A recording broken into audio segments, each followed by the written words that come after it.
Where our ministry focuses on providing answers for those questions that Christians have. And to do that, what makes us a little bit different than your average Christian group is, as far as we know, of all the Christian ministries around the world, we employ the most PhD scientists. Makes us a little bit different than your average Christian group. I'm not a scientist. I grew up in Kitchener, Ontario, lived there all my life, and electronics was my background. I went to local college for electronics, worked in that for over a decade, quite happily, actually. But then I came on board with the ministry. I've got 5 kids. You'll see 2 of them at the book table in the break afterwards. And oh yes, tonight, for those of you who have no idea what's going to happen tonight, in this first session, I'm just going to do an overview of the creation-evolution issue. And then we'll have a question time. We'll have a little break in about an hour, give you a chance to get up and stretch and move a little bit. And then we'll have a question time. So come with your questions. If you think of some in this next hour, write them down or that kind of thing. We have a question time. And we need to be out of here by 9 o'clock. So I'm going to speak very quickly, and we'll try to get through as much content as we can and in the time that we have. So one of those areas that Christians have a lot of questions is Genesis. And I love speaking because I get to go around to church after church after church all across the country and tell Christians that they can believe the Bible. And I love doing that because we all want to know that what we've placed our faith in is true. That we haven't been brainwashed into some cult or something, but that what we believe is actually true. We want to believe truth. And again, one of those areas where Christians struggle is Genesis 1 to 11, the creation-evolution issue. And so we have these talks, these events across the country. I'm not the only speaker, by the way. There's 5 of us here in Canada. I'd love to see a day when we have 20 or 30 constantly traveling and visiting churches. Another tool that we have to get this information out into the church is a website. Our website looks something like that. There's just over 10,000 articles. We recently passed the 10,000 article mark. Not 1,000, 10,000. It is a massive online database of information that you can go to, much of it written by researchers and scientists, that kind of thing. A huge amount of information. There's a search window in the upper right-hand corner up here. You can type in whatever question you have about Genesis. You might have questions like, well, how do the dinosaurs fit into the Bible? How does an ice age fit into the Bible? What about the cavemen? What about ape men? What about radioisotope dating? How come we're seeing the light from galaxies that are hundreds of millions of light years away? God didn't create that long ago. And where did Cain get his wife if he wasn't able? And questions like that. You might have some questions like that. You go to this website and get answers to those questions. Many, many questions answered there. The website name, I apologize, is really long and hard to remember. So I thought maybe we could all say this together. It's creation.com. Ready? Creation.com. It's not long and hard to remember. It's the easiest web address that you could think of if you're looking for information on creation on what they used to call the information superhighway. A lot of great information there. Another tool we have, goes right along with the website, another tool to get this information out into church is an email news. Here's an example of one of our email news from years ago. What we try to do is give the Christian perspective on the latest scientific discoveries. This one involved the discovery of a hadrosaur dinosaur. There's an artist's reconstruction of what that animal looks like. It wasn't the first one that was found. This was another specimen that was found. The picture behind it there, that's taken through a microscope. That's some soft and stretchy tissue that they were pulling out of its unfossilized bones. And evolutionists dated that animal to have died 80 million years ago.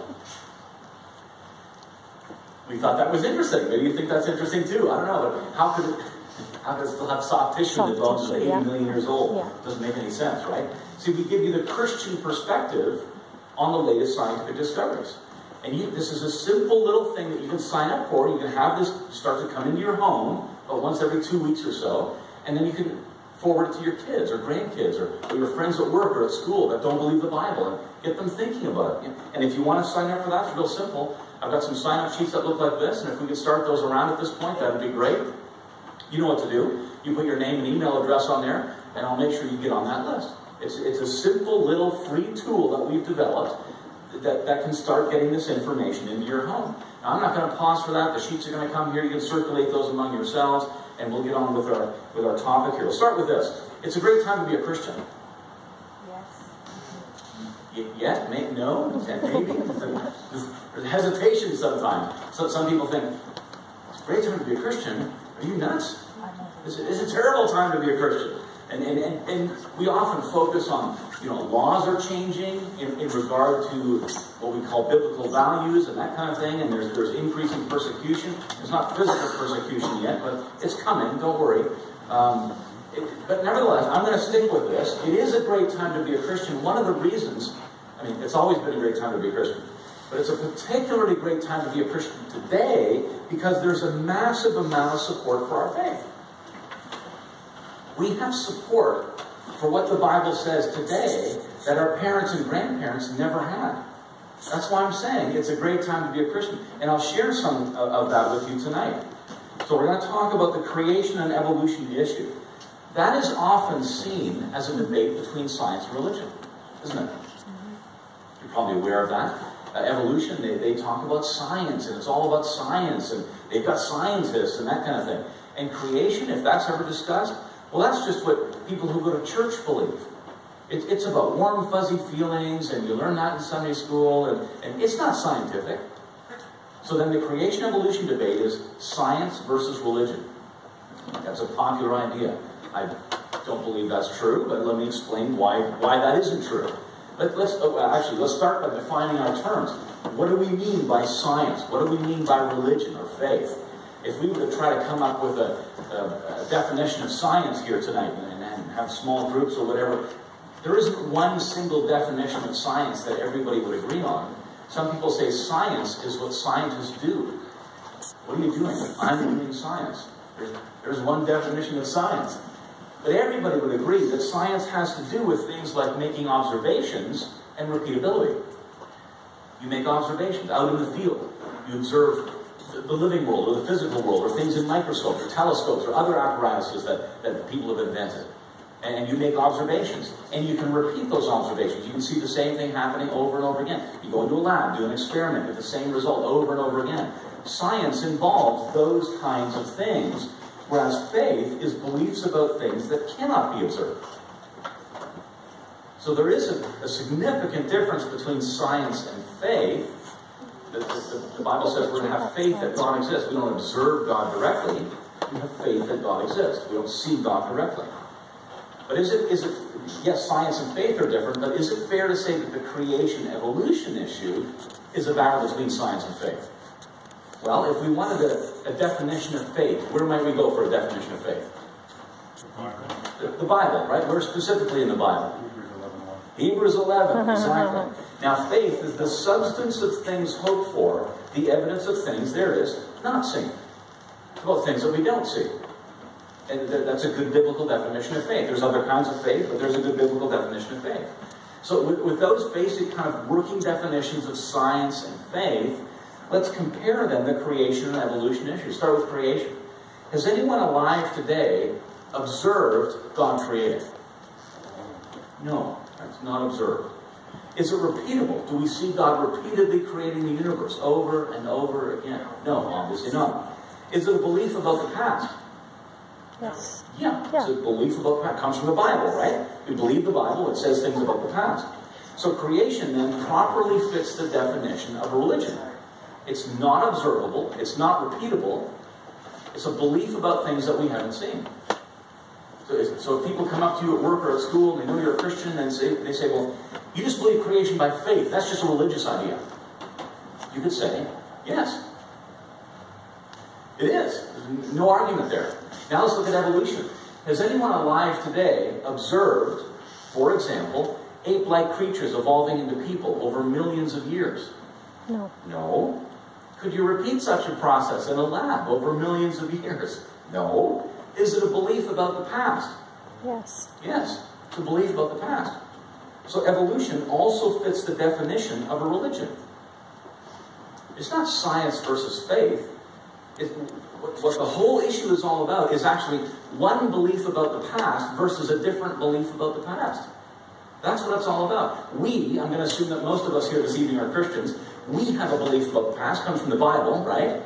Believe the Bible. It says things about history, about what God did. And other people have different beliefs about the past. And that's what the creation evolution issue is all about. My history is right. No, My history is right. It's a historical or philosophical argument, much more than it is a scientific argument. The Bible defines faith this way. You ever heard of Dwayne Gish? Does that name ring a bell for anybody here? Yeah, okay. Dwayne Gish was a famous creationist. He died about 2.5 years ago. He did debates, over 300 creation evolution debates on university campuses around the world in the 80s and 90s, the heyday of the creation evolution debate. And even the atheists will kind of grudgingly admit that, yeah, he pretty much won every debate. Dwayne Gish said this: "Now, evolution is the substance of fossils hoped for, the evidence of links not seen." It's not observed, right? Dr. Gish knew that. I gotta love Dwayne Gish. All right, so creation and evolution, it's not science versus religion. They're very, very similar. So let's make some points. What points can we draw out here? Number one, they're both beliefs about history. As I just said, Christians have a belief, Bible-believing Christians have a belief about history, and people who don't believe about the Bible have a different belief about history. Right? That's what it's all about. They're both beliefs about history. And if we summarize those two histories, let's just do that very quickly. Start with the evolutionary history. That starts about 13.7 billion years ago with the Big Bang. You've all heard of the Big Bang, right? The Big Bang goes something like this. First there was nothing, and then it exploded. I'm serious. As silly as that sounds. That's what the physicists writing papers today on the Big Bang, that is what they're saying. That there was absolutely nothing, and then through some quantum fluctuation or something, you have this huge amount of energy, and then that energy converts into matter. Einstein taught us that about 100 years ago, E equals mc squared and so on. And so you get hydrogen, the very simplest of atoms, perhaps some helium as well. So you get hydrogen gas and maybe some helium expanding and space expanding along with that. And then millions of years go by, and some of that gas starts to compress to form solid objects like dust, and then pebbles, and then asteroids, and then planets, and then stars. And then millions of years go by again. And about 4.6 billion years ago, our own solar system begins to form from a spiraling, collapsing dust cloud. And you get a hot, molten Earth. That's geological evolution. You get rocks forming. Initially very hot, then it cools down over millions of years. And then water comes eventually, rivers and lakes and oceans and that kind of thing. And then millions of years go by again, and chemicals come together in some warm little pond somewhere millions of years ago and form the first living cell. That's abiogenesis, or chemical evolution. And that first living cell goes on to diversify into all the life we have on the planet today. That's biological evolution. That's what most people think of when you say evolution. And the final stage in that history, humans from an ape-like ancestor. That's one version of history. It's a very popular version of history. We've all learned that in school from very young. There's a different version of history. God creates 1, 2, 3, 4, 5, 6. 6 days of creation. Then a key event in that history is God declares his initial creation as very good.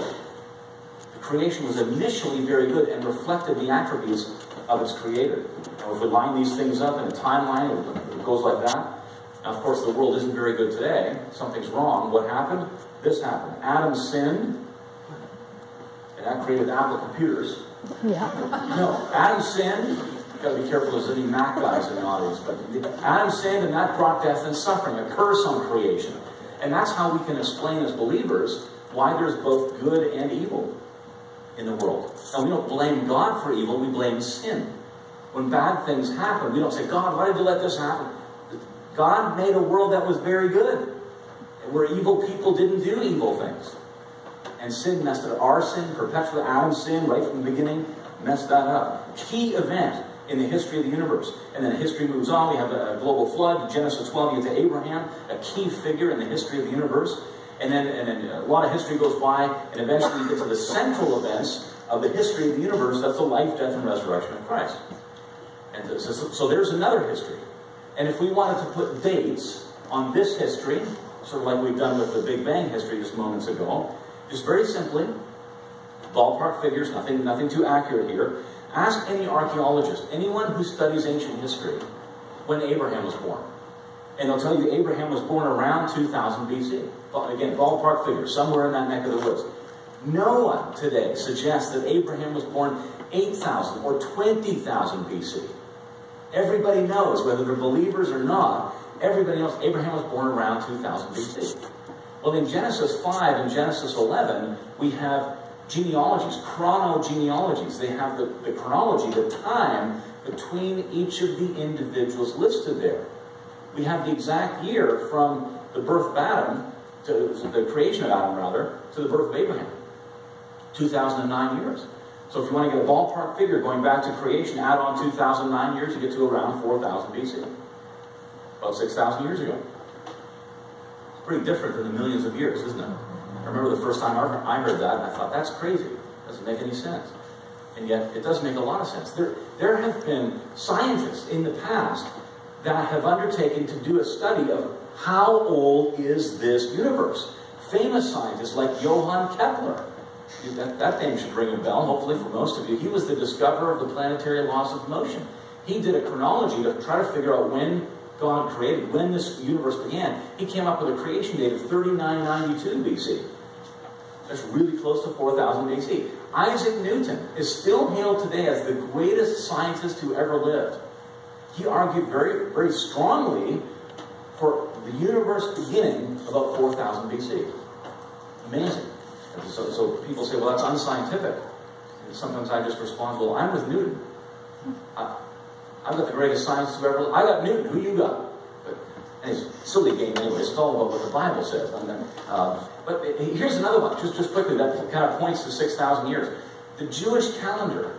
Some of you might know that the Jews don't count their years like we do, right? Like 2015, which is based on the birth of Christ, right? For obvious reasons. Their year, actually their New Year's is really a celebration. It's the anniversary of the creation of Adam and Eve. Does anybody know what year it is right now in the Jewish calendar? It's 5775. They're going to have their New Year's. They celebrate it in late September, in a few weeks here. They've got a couple hundred years to go yet to get to 6,000 years. But notice how close it is to that 6,000 year mark. There's quite a few of those things that line